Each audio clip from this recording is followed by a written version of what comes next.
There's a brand new Ultimate Universe, and in this Ultimate Universe, Spider-Man was given his powers after he had already been married and had 2 kids. He is now on a journey to discover what it's like to be a superhero, but in this journey, he has met one Harry Osborn, who turns out to be the Green Goblin. Harry and Peter Parker have gotten a little closer, so they've decided to go on a double date with both of their wives to just discuss things. This series has been utterly incredible, and today we're going to be bringing you Ultimate Spider-Man issue number 4. It's April, New York City. Mary Jane and Peter stand at a fancy bar in the city. "Are you sure this is a good idea?" MJ asks as Peter takes a sip of his drink. He shrugs at her and smiles. "At least it gives us an excuse to get out of the house. Dress up a little," he tells her, and she nods agreeing, complimenting him on his attire. But they're interrupted as their dinner guests arrive. "There he is. Sorry I'm late," Harry says as he walks up, introducing himself to Mary Jane. "Peter has told me all about you. Honestly, he won't shut up about it. The man's obsessed, I think," Harry says with a smile, motioning them to a table and congratulating MJ on the new business that she started. "I love it when people bet on themselves," Harry tells them, and Peter points out that Harry said his wife would be joining them. "She had a business thing uptown. Here she is now," Harry says his emotions to the blonde woman walking towards them. "MJ, Peter, this is my wife, Gwen Stacy," Harry tells them, and Gwen comes forward apologizing for being late, shaking both of their hands. The group sit down at the table, and they begin to enjoy their meal, with MJ and Peter explaining that they haven't actually been out since before the kids. "Do you two have any?" MJ asks Gwen, but she shakes her head. "Children? No. I'd like to think that I'd be a good mom, but none for us yet. We're considering it, though," she explains, and Harry nods, telling them that they've decided to hold off on children due to the way the world is. "Sure, I get it," MJ says.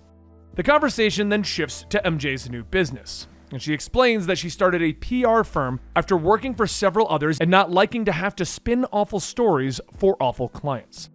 "I'm on a retainer at Damage Control right now, and last week I started helping out at Peter's uncle, Ben Parker and J. Jonah Jameson's paper. They're starting their own news outfit," she explains, telling the group that they've decided to name the group The Paper.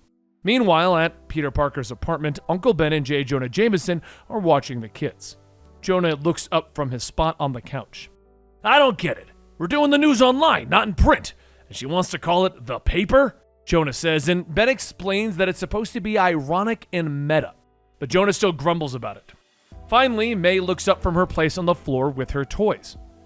"Uncle Ben, is he going to be leaving soon?" she says, glaring at Jonah. Back at the restaurant, they moved on to dessert.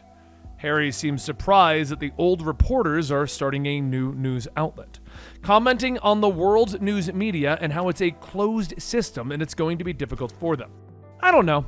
Depends on what they cover, how deep they dig," Gwen adds to her husband's comments, pointing out that the stories that the Daily Bugle has been running on the new masked vigilante are a little obtuse, and they don't get down to the point of the masked man. They don't explain that he exists for a reason, that there must be a point to him, a purpose, a need that he's fulfilling, good or bad, Gwen says, explaining that his existence implies that there is something wrong with the world, and that could actually upset a lot of people. "I can see that you've thought about this quite a bit," Peter notes, and Gwen nods, taking a sip from her wine. "People need heroes, Peter. If your uncle's going to report on that, good for him," she says, and the conversation shifts away. MJ and Gwen then decide they're going to the bathroom.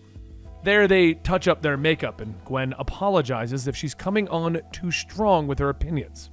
Finally, Gwen asks if MJ can put her in touch with the grumpy old men at the newspaper. Gwen explains that Oscorp needs to spend some of its money, and it's already donated to various charities and other non-profits. "I'm kind of in the mood to see if I can launch a pirate ship," she says with a smile. Back at the table, Harry looks up at Peter and points, a small smile on his face. "You haven't told her yet, have you?" Harry asks, and Peter is shocked.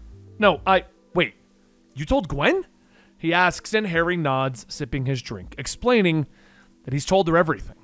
"Harry, what are you thinking?" Peter says in a hushed tone. But Harry explains that Gwen is the love of his life. He doesn't want to keep secrets from her. Are you telling me you haven't told anyone? Peter covers his eyes and sheepishly explains that his daughter knows. Peter says that this is something he wants to keep secret for now. I don't even know for sure if I want to do this, whatever this is, he says. But Harry explains that he has seen Peter in action, that he was meant to do this. It's all on us, pal. Save the world. Harry says, pouring another glass of wine. He explains that he can't tell Peter what to do, that they're fighting against the most powerful people on the planet who secretly run things and want to keep everything as is. It's institutional, it's systematic, and it's the whole damn world, Harry says. But he pauses, looking at Peter before pointing. But you have great power, Peter. And with great power also comes great responsibility. It's a gift, but only if you use it, Harry tells him. Later, Peter and MJ are walking through the city streets, reflecting on their evening. Finally, Peter asks MJ her thoughts on what Gwen was saying. The world needs heroes, MJ, he says, and she smiles at her husband as they continue through the streets. What do I need heroes for, Peter? I've got you, she says, and Peter smiles, putting his arm around her. So far, I've been loving every minute of the Ultimate Spider-Man series. Issues 1 through 3 were a great build-up to this moment, but I never thought I would sit here and tell you that in a superhero comic, I'm excited that nothing truly happened. This is an entire comic in which there's a conversation happening at a dinner table. That's all that happens, and while I read a lot of that in my indies, and I read a lot of that in other publishers, I never read that from a Marvel book. And that was what made this so incredible, because it feels unique. It feels like a different take on Spider-Man and what is going on, which is exactly what we need right now. A different spin on Spider-Man. A more down-to-earth, a more friendly neighborhood Spider-Man, which is what we basically need. And I'm loving everything about the Ultimate Spider-Man run, but let me know in the comments what you think about the Ultimate Spider-Man run. Are you enjoying it? Are you not enjoying it? Is this something that you want to see more of, or are you already getting over it? Don't forget to like and subscribe, do all that YouTuber jazz, and I'll see you guys next time right here at Comicstorian.